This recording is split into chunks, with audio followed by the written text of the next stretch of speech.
Welcome to Quantum Coffee. I'm Dr. Nicole. I'm Reverend Stefani. And today we're going to be talking about, is it intuition or anxiety? Something we tapped into a little bit when we talked about, is it fear or intuition? But we're going to stretch it out a little bit more today. And we're going to talk about noticing whether the thought comes from a story, which we mentioned during fear, or if it comes from a blank slate, and how to really hone into that moment, how to quiet your mind, how to gauge yourself on where your thoughts are coming, and then even more important, how to become the observer of your thoughts and not your thoughts. It's going to be a good episode. So, in typical fashion, typical Quantum Coffee fashion, we're going to start with the energy aspect of this, because this does have a lot to do with like how you're feeling, right? So, Yeah, take it away. So when I'm teaching people anxiety or intuition, what I start off is telling them to really feel into their body. You have to, besides the stories, right? So we have a 3-part series. But something that I also always tell people is the Trinity transformation, body, mind, and soul. All of those things work together. Now, when we talked about fear, we talked a lot about the mind and the stories. And is this attached to a story? Can you perceive outcomes? Is there patterns? Well, anxiety is the same way, except the stories really live energetically in your body more than they live in your mind. So when you're dealing with fear, you already know, like there's a fearful story, there's a movie, there's a situation, there's a reason. Okay. You know it. You might not want to admit that it's fear, but if you paused and asked yourself, is this fear? Immediately you would know. Right. With anxiety, it's subtle. It's more subtle, I should say, because it resides in your body. And so you're feeling everything. And sometimes it just comes on as stiffness. Sometimes it's all those F-bombs, fight, freeze. Very uneasy feeling. Yeah. Right. That uneasy feeling in your body. Okay. So it's harder to recognize because we have so many things going on in our body. Our body is our biggest. Sorry, I didn't mean to like. I like it when you do that. Our biggest. Please touch my body. No, okay. Jesus Christ. Sorry. Our body is our biggest temple, right? And we have all these sensations that are going on. We have all these feelings. So sometimes, we're feeling something and we're like, oh, we're just hangry, or we're just feeling extra satiable or whatever, right? Right. Pleasurable. But we don't often go into the emotions. We equate the physical feelings to physical needs. Right. But sometimes the physical feelings are actually emotional. Like a little alarm going, hey, there's something more. Right. So like the wee went off, right? Right. Because the anxiety is when we have stuffed down the experience so far. Literally, we stuffed it out of the mind into the body. And so now we're like, well, what the fuck is that saying? We don't have the mind, the cognitive recognition. Recognition. There's a lot going on. It's going to get weird today. Yeah. So we pause, right? And so there's this experience that I've been having, and it is all anxiety. Okay. And it's not based in reality.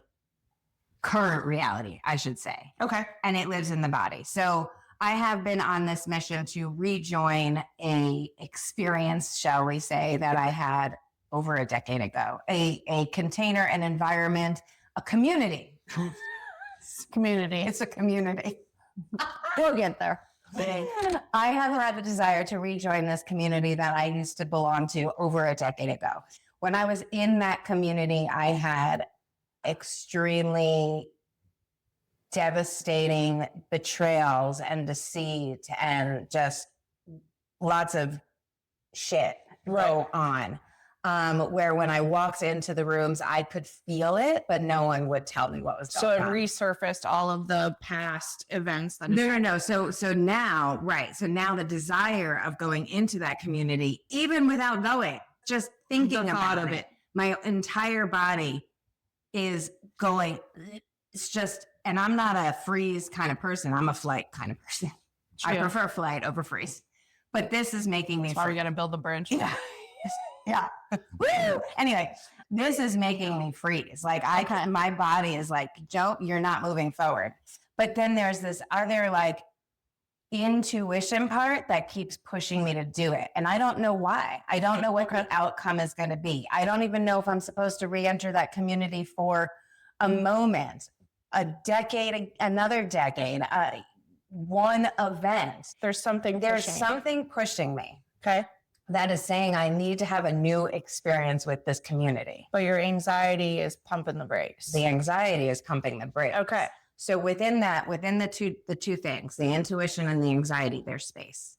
There is space. And the space is where you observe yourself and you observe the two things. You observe the intuition and you observe the anxiety. Okay. So before I get into the tools of how to observe, was there something you wanted to weave in from the psychological aspect of this? I think that it's really interesting that when, you're breaking this down in your real life example, that your intuition is kind of like the positive force, right? And your anxiety is the negative force.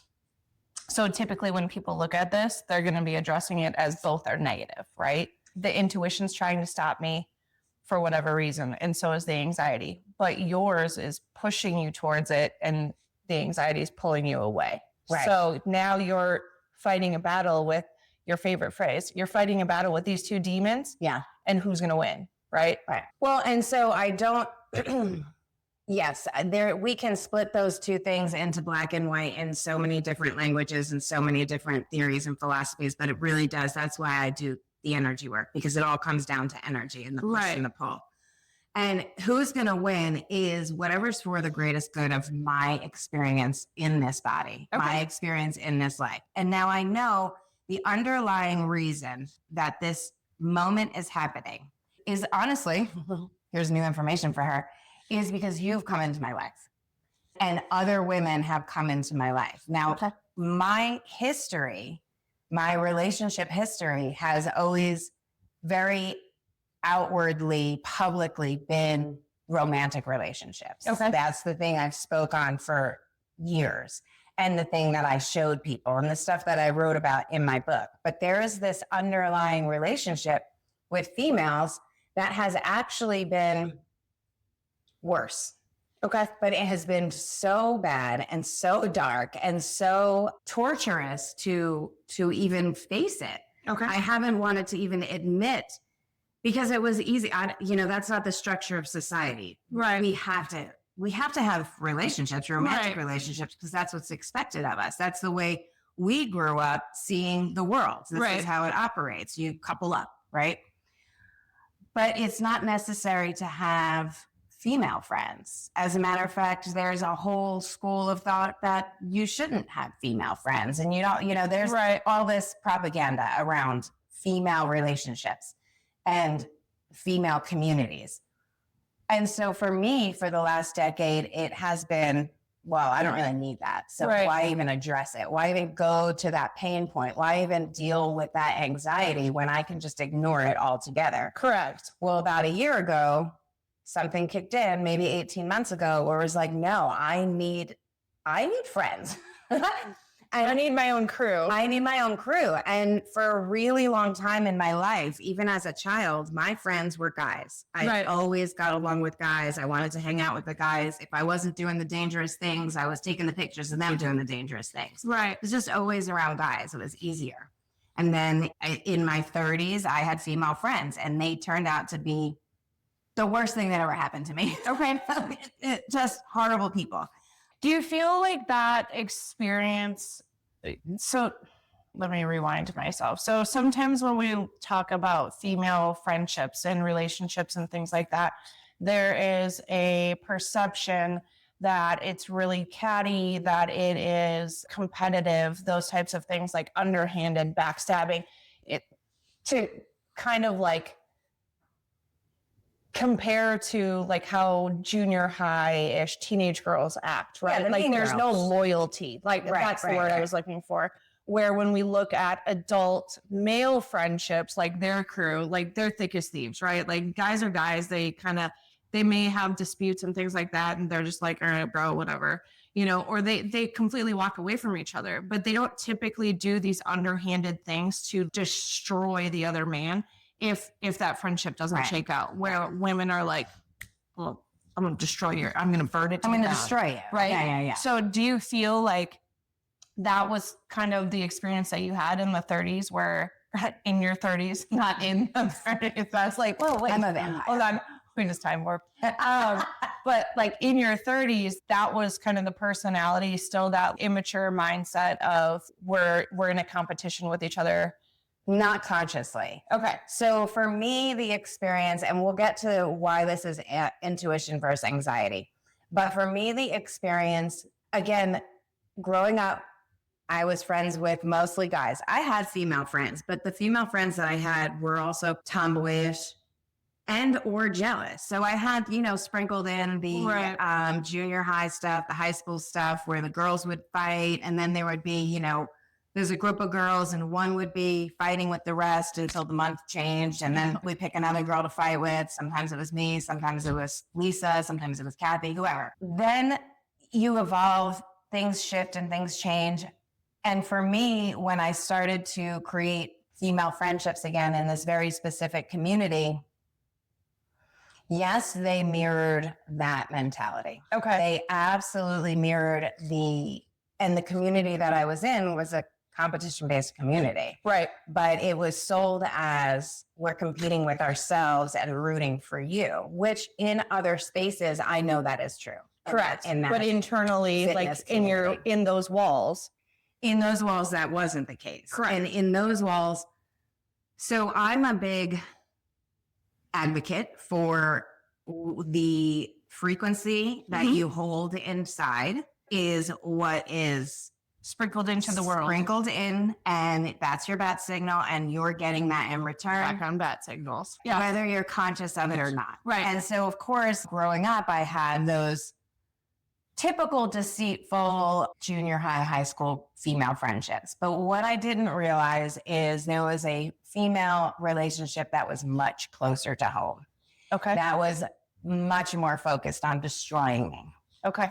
And that is literally an unconscious experience that I kept funneling into my life, that I kept chasing after, wanting to be. I call that person is the original narcissist that I couldn't see for the longest time that was happening to me. And so when I became an adult and went back into female spaces, that frequency was still vibrating in my body. That was still my awareness of female relationships and being destroyed by them. Okay. But again, it was not in my brain. It was only in my body. So subconsciously you were drawing that subconsciously I was drawing that to me. And every woman that I got close to, that was my friend, my best friend, people who praised me, who love bombed me. Okay. Wound up doing really fucking disgusting things to destroy me. Right. Because they are destroyed on the inside. But Correct. That's who I was gravitating towards. That's who I was picking up. That's who I wanted to go out with and hang out with. It was the same person in a different avatar over and over again. Right. So then in my 40s, I don't want to do that. I don't want to do that anymore. Right. Like there's no need. And I started to I separated myself I isolated. Okay. Let's say that. So you went to a complete extreme of just nobody anymore. And I'm going to sit here by myself. Okay. So isolated and then started to pull away from the original, the OG narcissist. Right. And really so the leader of the pack. The leader of the pack. Okay. Right. And because that's been my entire life. So I've had to really extract that for the last decade. And I'm now at a point where I can be around this person. I can have very easy interactions and they'll still, give digs and try to make me feel bad. And the greatest thing happened is my daughter finally said, you know how so-and-so, and I'm being vague for a reason. Yep. You know how so-and-so is always trying to make you feel bad. And it was like, oh my God, someone else sees it. And it was so validating. It was so good. But I know that I'm at that point now, which is why I have to go back into that community. So that's where, when you sit and you observe the anxiety or the intuition, you can find those answers. And so what you're doing in the observation is you continue to ask the questions. You're curious about your own experience. Well, why do I feel this way? Right. Why do I think this? What happened? Why? And you're just having conversation with yourself, and you're not leaning into the emotions, the anxiety, the fear. You're just recognizing it, especially when you don't know why it's happening. I didn't know that person was the original. I had inclinations. We fought over the years. There was, back and forth stuff, but I didn't really see the foundation of it until maybe 2 or 3 years ago. Okay. And now I'm in this space where it's like, okay, I don't want to see women like that anymore. Right. I don't want that You don't frequency. want them in your community. Right. Okay. And I know that those women still exist. Right. But now I know that other women exist. Right. That there are loyal women, that there are women who are for women, who aren't. I'm filtering thoughts right now. That doesn't happen very often. No. I'd like somebody to note that for the record. Yes. That aren't going to suck out your soul. Thank you. You're Okay. welcome. Right. Because Harry Potter this and say they're not dementors. that's the word I was kind of looking for, but I couldn't. Anyway, they're not dementors. They're just good-hearted, real women.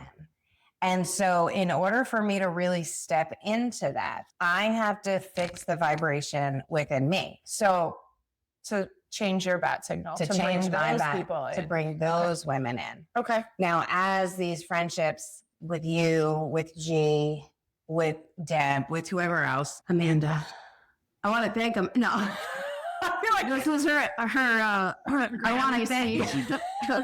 I'd like to thank all of them. I'm like, who did I forget? Who's going to get insulted? I know, right? So there's going to be a comment thread of like, oh, he forgot me.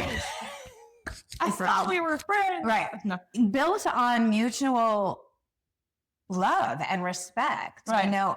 Throughout the decade, I've dabbled a little here and there with female friendships, but it always felt one-sided, whether that was my design or not. It was probably my design because I needed to keep everyone at arm's length. Right. This is the first time I'm allowing it to be mutual, where I'm not sitting at the seat of like, well, I'm going to teach you. I'm your teacher. It's like, no, okay, we're going to teach each other. We're going to teach each other. We're going to be vulnerable. We're going to have real conversations. And honestly, it's scary as fuck for me. And so my intuition, again, it's coming now with understanding because I sat with it, because I used the tools that I have. But in the beginning, when it started showing up, and this is 3 years in the making, in the beginning, when it started showing up, and I literally 3 years ago went to the gym. It's a gym community that is across the street from my house. Right. And I was like, I want to join. And she was like, okay, let's sign up. And I was like, nope, just kidding. Gotta go.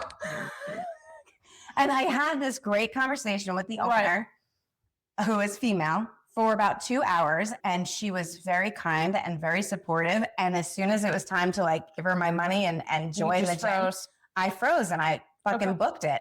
So now 3 years later, I'm getting the call again, but it's not, yes, I've been working on my health, but that's not what this is about. Right. And that's where I can see now the intuition coming in and saying, it's about changing your energy. It's about changing the frequency. It's about having a new experience. And so again, beating the demon finally. And so, but in the beginning it was, oh my God, this is bringing up so much anxiety. Why am I still walking towards it? Why am I still going? Why are my feet still? But there was, if we want to call intuition, the hand of God or your spirit guides or your higher power was literally pushing me. Now I have no idea what the outcome is going to be. If I'm actually going to join. But the other day I walked past while there was a class going on, and I fucking, it was getting closer. Yeah. Right. It was really scary. Right. But now I know, because I have the tools and I understand the difference of what's happening in my body and where this energy push is coming from. Right. I understand the purpose of it. The purpose of it is so that I could let you into my life. Right. I could let G into my life. I could let, and we're just Deb and Amanda. Right. I could let most of people. Miriam, I could let you guys into my life without putting you at arm's length. Right. And I've been working on that for 3 years. Right. So there is beauty, fucking beauty. And it feels like magic. Even though I say it's 3 years and like the shit just keeps going and turning, there is beauty in sitting in the pause and sitting in the space in between and going, okay, why is my body freezing? And why is there still a push? Where is the anxiety? Where is the intuition? And just sitting with it and allowing yourself to have conversation with yourself and your body. I talked a lot. That's okay. Okay. I talked a lot in the last one, and I knew that this one was going to be very energy focused. So I was already anticipating that you were going to take the lead on this one. So with all of that and just kind of shifting your anxiety, understanding it, and learning a lot more about yourself. Do you feel that when we talk about those two separate pillars, intuition and anxiety, that if you do truly take the time to learn and understand in depth your anxiety, that then can transfer into intuition going forward? So now if something comes up later, because when we talk about anxiety being a story, right, and intuition being a blank slate, there's still something behind it, but does it morph into intuition? Only that's like a gray zone. Okay. So when you have the ability to practice, and so what I say about meditation is not quieting your mind. Meditation is the observation of your mind. It is allowing those things to come up. I don't know where they're coming up from, and observing them. That's it. It's not engaging in them, but it is the observation of your mind. Giving them space. And so when you have enough practice doing that, and that's why it's meditation practice, because you do it and it allows you to separate those things. So anxiety never becomes intuition into that extreme zone where I just know I have to do this and I don't know why. But anxiety becomes intuition in the center, in pattern recognition, which is a very useful tool, because most people can't get to that pure intuition part where they're just listening to the energy and they're in flow, what we call flow. And you're just allowing that flow of energy to guide them. Most people can't get there. And so whether you are the observer of the pattern or the person asking to be, hey, tell me about my pattern, anxiety becomes intuition in that in-between state, because it is just pattern recognition. And pattern recognition is that grounding part where people like to get stuck in. So when I talk about it, I don't really talk about it. When I do psychic readings, what I'm doing is pattern recognition. And 99% of the people are going to operate in their patterns. They don't want to get out of, because it's comfortable. It's comfortable here. So yes, my anxiety, my life experiences, all of that, even in the beginning, as a kid, when I was doing psychic readings, it was still the ability to see pattern recognition in energy. I was still doing that because that is really easy to see. When you can see energy, you can see pattern recognition. You don't even have to have when you have the experience that I have, you don't have to have a conversation with them, because I have the sight of seeing, this is your past, this is your present, this is your future.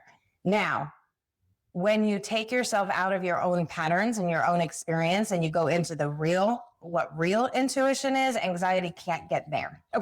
Anxiety can only jump here. So there's like a cliff that we just drive off, right? Yeah. I like to give her visuals because then she's, yes. We're going like this. Yeah. Or actually we're going like this. Anyway, so most people operate when they're talking about anxiety and intuition in pattern recognition, and which is why it's really hard to separate them. But they are separate, and there are two sides that you can get outside of the pattern recognition and go in. And that's what I like to teach people. Because once they can disrupt their pattern, and that's actually everything I teach people, right? We start, you've done this part. Now you're getting to this part with pattern recognition and you're ready to disrupt your world. That's where I come in and I say, okay, let me see your patterns, and I'll show them their patterns, because that is a talent, a gift that I have. And then I say, okay, let me teach you how to disrupt that pattern. Let me teach you how to infuse space so that you can create something new and get to this place. So the anxiety goes away. Okay. So we've now That one's made done. that go away. And now your baseline is pattern recognition. Okay. So you're operating now at a higher Frequency. Right. But you don't let go of pattern recognition, because that is still a human design that is intentional. Correct. Right? And we have to have that in this space of Earth in order to operate. If Right? we're all on Earth. As a different It saves us from being eaten by a saber-toothed tiger. The leaves rustle. We know that there's a saber-toothed tiger coming. I don't know what just happened. Oh, shit. So you see what you see? Yes. You see where we went? We did so good. Okay. For so long, we were so serious. Okay. Okay, but Yeah. it's really hard to be serious all the time, I know. especially when I need visuals. I'm just going to drink my coffee. Yeah. Well, you know what we need? We need that guy. Okay. The draws behind us. Yes, we need him. Bob Ross? No. No, he's the whiteboard guy that makes all the really pretty pictures. Whiteboard guy. I don't know his name.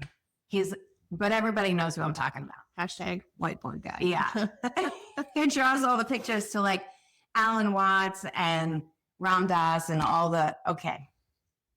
So what is your take on intuition versus anxiety? From a psychological perspective, when we look at anxiety, it's related to fear, right? Yeah. It's the, whoa, shit, stop, something terrible is going to happen. Like we need to change directions, or like the whole world's going to end. Intuition is I feel like this isn't going according to plan. Like it's not going to stop you in your tracks. It just makes you stop to think a little bit more and like engage with that discernment, to make a better decision.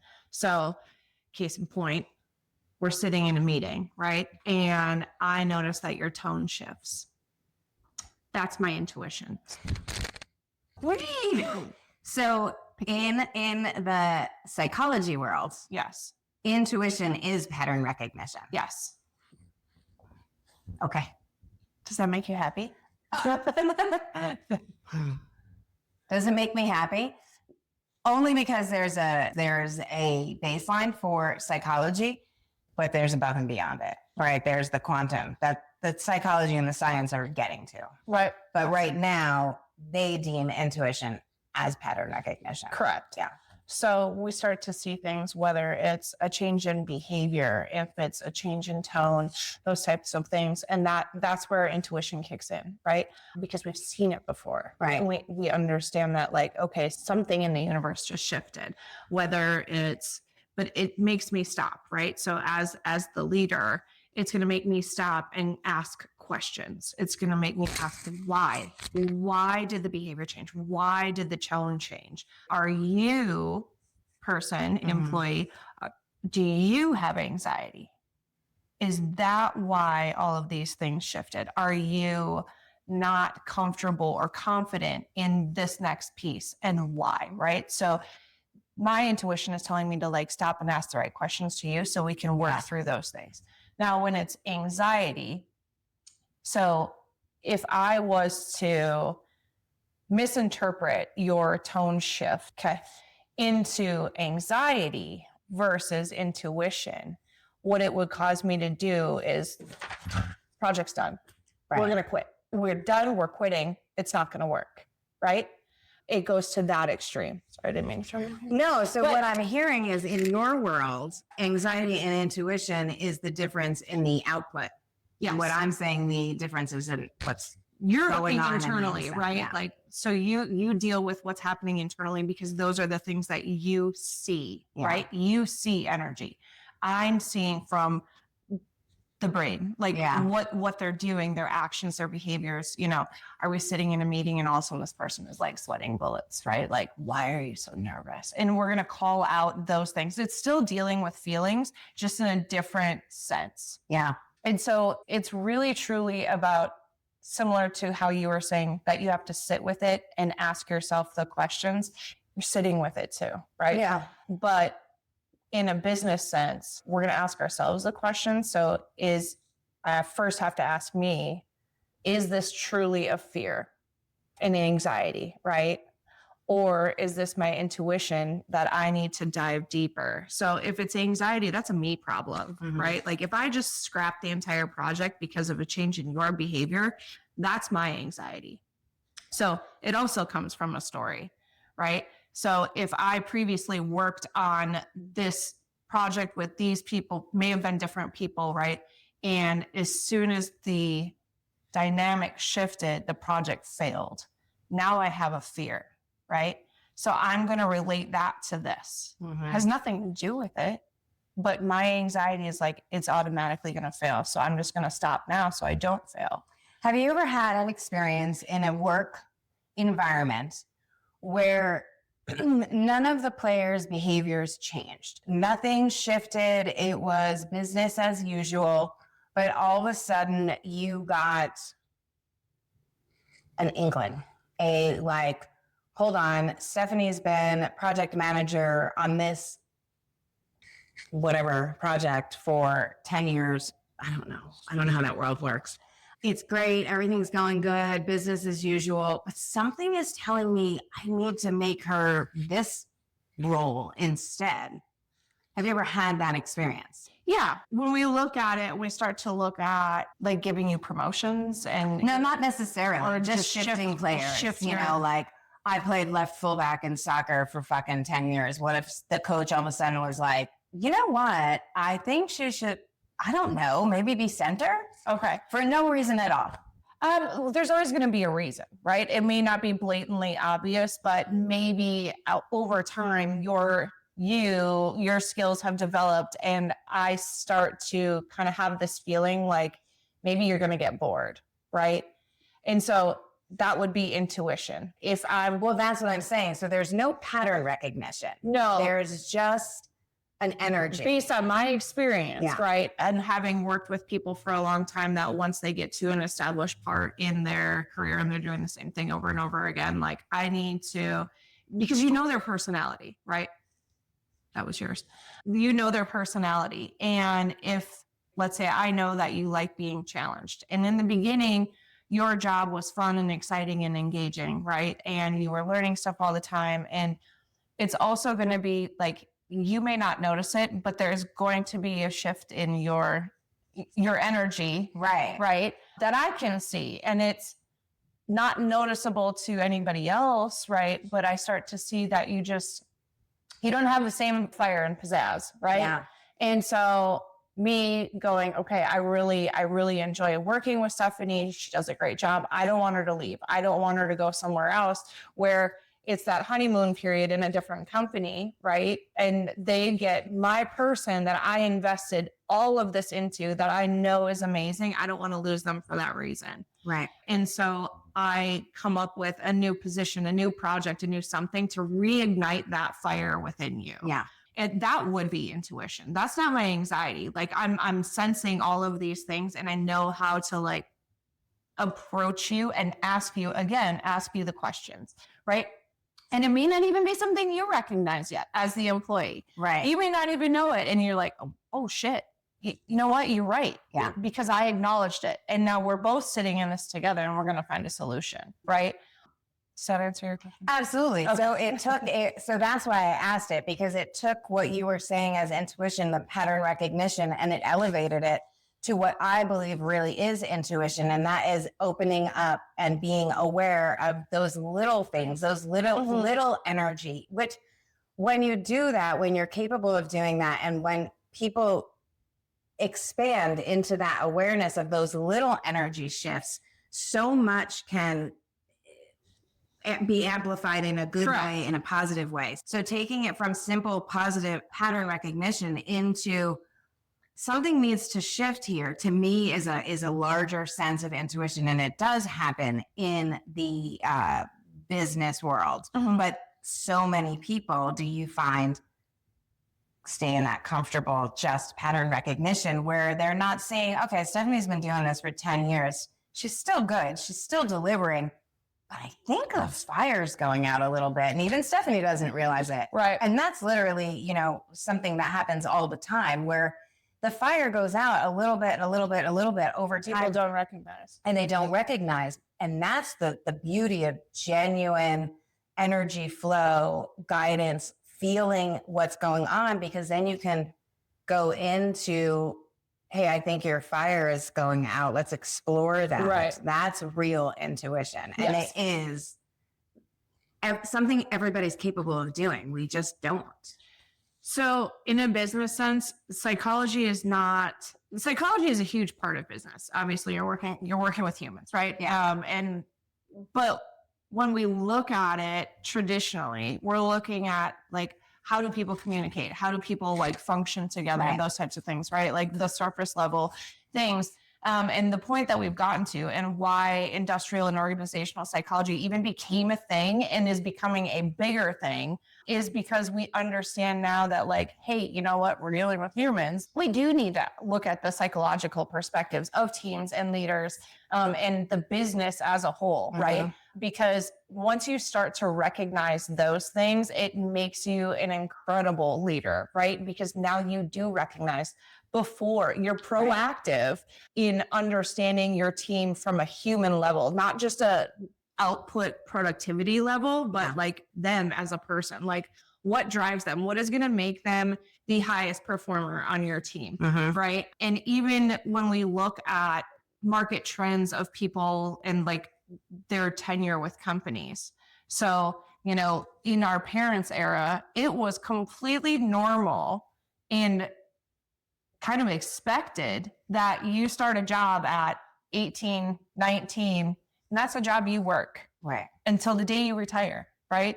And so you see these people retiring from companies that have 40, 50 years, and you're like, wow, like our generation, that's completely unheard of, right? Like it's weird. We don't understand it because we're always looking for the next big thing. We have a different drive. It's not this chill, comfortable level. Like we want to do this and we want to do this. And we set our goals and milestones higher and higher. And I want to help all these people. I want to work at all these different companies. I want to change my career at 40, right? That's normal now. Yeah. Like totally normal. And so now that is why IO psychology has become so important, because the people, the workers mentality has shifted. So we can't just like, okay, I'm going to give you a year-end bonus and like a 3% raise and you're going to be good because you might have a pension at the end of it. Nobody gives a shit. Everybody's looking I for. can't say nobody. Some people do, but that's being woven out. That's not the norm. Out. Yeah, Right. definitely not the norm anymore. And so companies themselves have to change how they structure, you know, their culture. Their culture has become a thing. Yeah. Culture wasn't a thing, No. you know, Yeah. like that wasn't even a word that was used in the workplace, but now it is. Like that's one of the main questions when people come in and they interview, what's the culture like? And as the interviewer, the leader, you need to be able to speak to that. And it can't just be some fluffy words that you pulled off of ChatGPT. Like you need to be able to stand behind that. Right. You know, And be able to see people. correct. Because these people coming in, like you just sold them this glorious culture, right? And they come in and in the first 2 weeks, they're like, man, you were full of shit. Like Right. you sold me a box of nothing. I'm going to leave. And they have no qualms about that. They will walk right out the door, Yeah. right? Because that was their driving force. They wanted something that made them feel a certain way. So the company could do whatever it does, but people are sold on the culture and the team and the opportunity to like. Because do you think it comes from a drive of wanting passion in their life, of wanting purpose in their life, of wanting to feel that energy? Yeah, I really think so. So, and I don't want to piss anybody off, but I think that, you know, when we were growing up, we watched our parents and our grandparents just going through the motions, right? And obviously I can't speak for everybody, but You know, you can even watch like TV shows from when they were growing up and things like that. And it was just like this day to day, every day is the same. Like I go to work, I get up, I do this, I go to work, I clock out at 5 o'clock, I come home, we have dinner on the table by 5:30, the kids do their stuff, we clean up the house, we go to bed, right? Right. And there was never the excitement, like the things that for whatever reason, Right. you know, and I don't know if it was us being kids and like, okay, hey, we're bored, but also like coupling that with the access to things that we have now versus what we did as a kid. So as children, we didn't have like, yeah, we may have had like a Nintendo, an Atari, a Super Nintendo, a Sega, PlayStation. Dated myself right there. It's fine. Totally fine. But you know, we didn't have the internet. We didn't have iPads. We didn't have cell phones. We didn't have any of that stuff that like made us connected at all times. Right.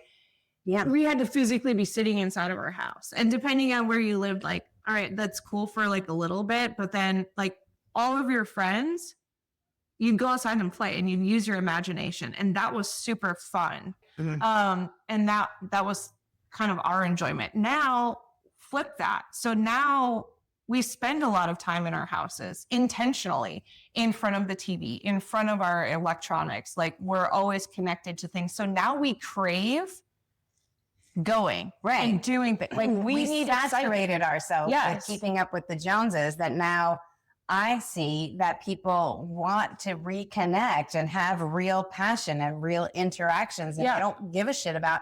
They see what the system of keeping up with the Joneses produced. Right. And they're waking up to, whoa, that is meaningless. It's unfulfilling. It's not doing anything for me. Why do I care? We completely flipped. We Uno flipped. Yeah. Right. So Uno reverse. Yeah. There's an Uno flip game too. It's terrible. I get my ass kicked every single time.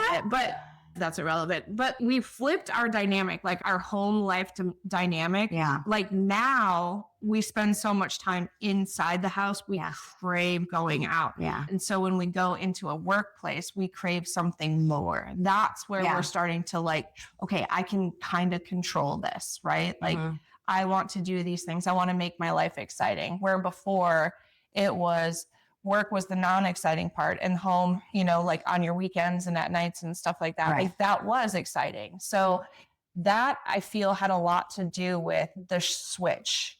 Does that? Absolutely. It all makes sense. And if we're going back to the original conversation, anxiety was pumped into our community. Anxiety was pumped into our systems, professionally and personally. And people are waking up to like, this serves me no purpose. This is not actually keeping me safe as I believed it to be once upon a time. And they're shifting into, we moved into pattern recognition. Okay, this is more keeping me safe, but where do I get into that existential, like where do I really find the drive and the passion? And that is within the intuition. And all the intuition is whether you can see it or you feel it, or you're just zooming out enough to become aware. Like, hey, this person is not as alive as they used to be. The fire and the passion is not as strong as it used to be. It could start as simple as that in all spaces, whether personal or professional. And once you start to practice that awareness, you can have an amazing business, because you are bringing back purpose, you are bringing back passion, you are bringing back intuition, which is recognition of the energy. It is not recognition of the mind. Yes. And have you noticed that you can definitely feel the energy shift even if we're not sitting in front of each other? So like you and I, we talk on a daily basis. It's ridiculous. It is insane. So when I say this, I'm just going to give you a little deep dive. Oh my God. So every single day, probably since the day we met, we communicate at least once a day, whether it's, you know, phone call, text message, email, WhatsApp video message, voice message, obsessed. There's a connection. But, and sometimes it's silly things, just filling each other in on our day. You know, sometimes it's just like a positive, like, hey, have a great day. Sometimes it's like, hey, I got this conundrum, whatever it may be. But because of the fact that you and I communicate on a daily basis, can you tell when I'm having an off day, just based on my text message or my voice memos? in my written or spoken tone? 100%. Okay. 100%. And sometimes call TMI. Uh-oh. I know. We might have to delete this. Maybe. Okay, because sometimes I stop. I put up barriers. You don't know what's happening. I know. But it's because because of my own fear, my own anxiety, my own personal experience, which is why the intuition is this person is good for your soul. But the fear is like, don't keep, and you got to back up a little bit. Just stop talking, stop engaging. So I'm having an internal struggle with that. But yes, I can feel you. But so you know. So sometimes I scare you and you're it's not you that's scaring me. It's totally not you that's scaring me. It's not a me thing, it's a her. It is a me thing. It is a me thing. And okay. I'm just gonna admit We're currently having couples therapy live. So welcome. So I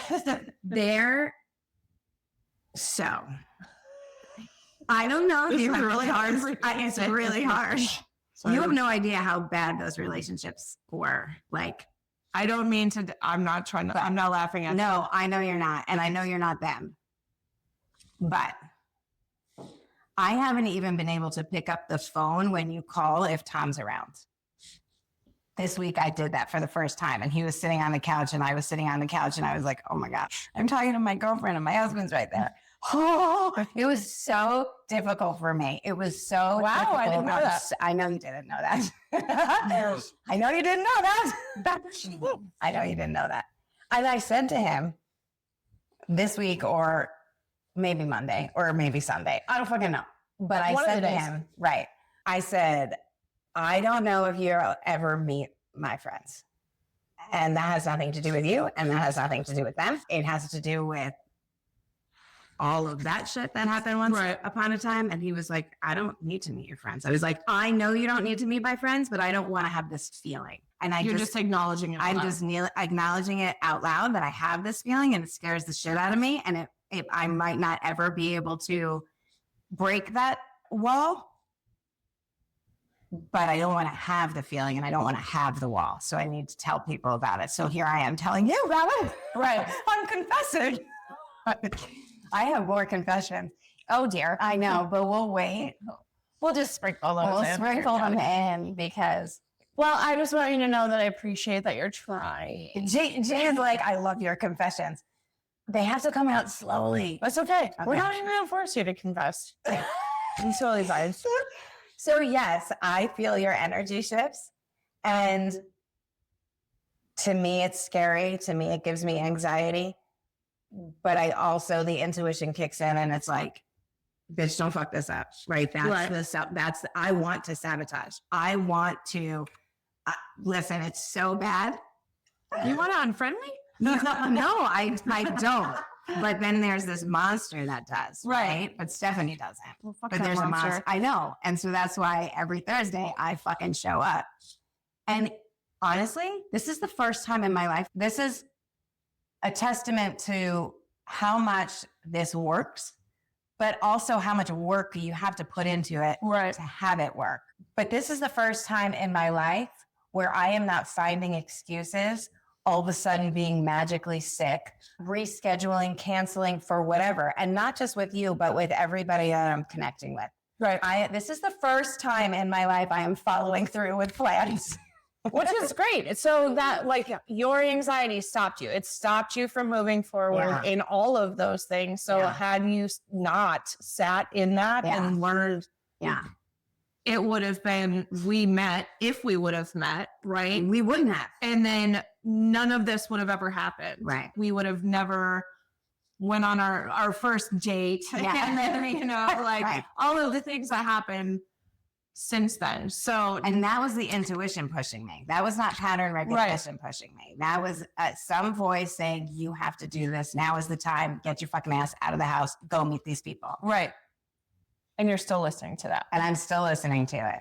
But the lesson here is that even though you sat in your anxiety, even though you learned the things, even though you were able to recognize the cause of those things and you were listening to the intuition, it's still a daily, like, you need to have that conversation with yourself. You need absolutely. to still pep talk yourself, for lack of a better way of phrasing it. I literally have to tell myself I'm safe. Like, I have to say, you are safe. You are safe. Even if the worst thing happens, like we were talking earlier, I know how to survive it. Even if the past gets repeated, because that's the worst thing, which I don't believe it will. I don't think it will. But of course, there's the fear and the anxiety. And the conversation I have with that fear and that anxiety is, even if that happens, I will survive because I believe in me. I love me. I know it sounds cheesy, but sounds like great. But that's right. I have survived it and I will. And my life will pivot and keep going. Okay. And I know how to create more happiness in my own life. Perfect. So those are, yes. So yes, I have to have my own pep talks.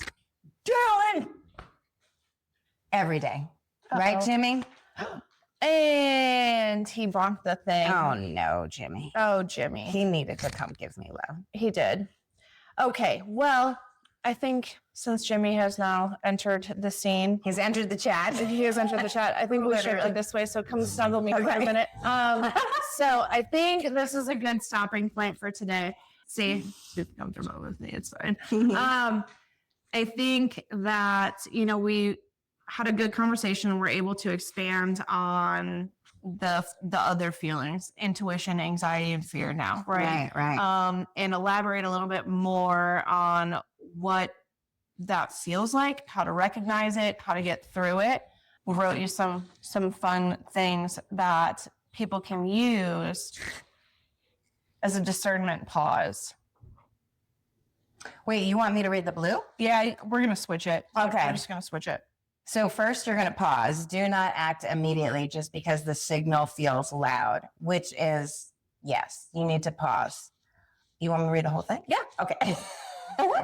Then you're going to regulate, breathe, ground, move your body, drink water, step away from the triggers long enough to reduce your urgency. Find what works for you, but definitely regulate yourself. Observe, ask whether the signal feels calm or frantic, clear or chaotic. So observe is number 3. Grounded or urgent, new or familiar. So you're observing, where is this coming from? And then 4 is ask. What does this remind me of? What is this trying to protect? What is this asking me to notice? That's for when your triggers come up. Correct. So you're also just going to ask the question if this is about what is happening right now, or if it's your nervous system responding to something old and outdated, right? Is it true? Like, is your body lying to you? Does it matter right now? And so by just stopping and acknowledging it, asking the right questions, that's going to be the piece to kind of get you on the path that Stephanie was talking about, and recognizing that is the key. So yeah, because you really can change your experience. You can change your entire life. You can change everything. Yep, exactly. And it's pretty fucking fantastic. So, and that's Nicole's next book, or first book, is The Pivot, which in the comments, encourage her to get that brilliant book out there. Because that's where I freeze myself, is writing the book. But I think we have a path forward. So yeah, we're going to be working on that. All right. Well, thank you so much for today. Love you, mean it. Bye. Love you, mean it.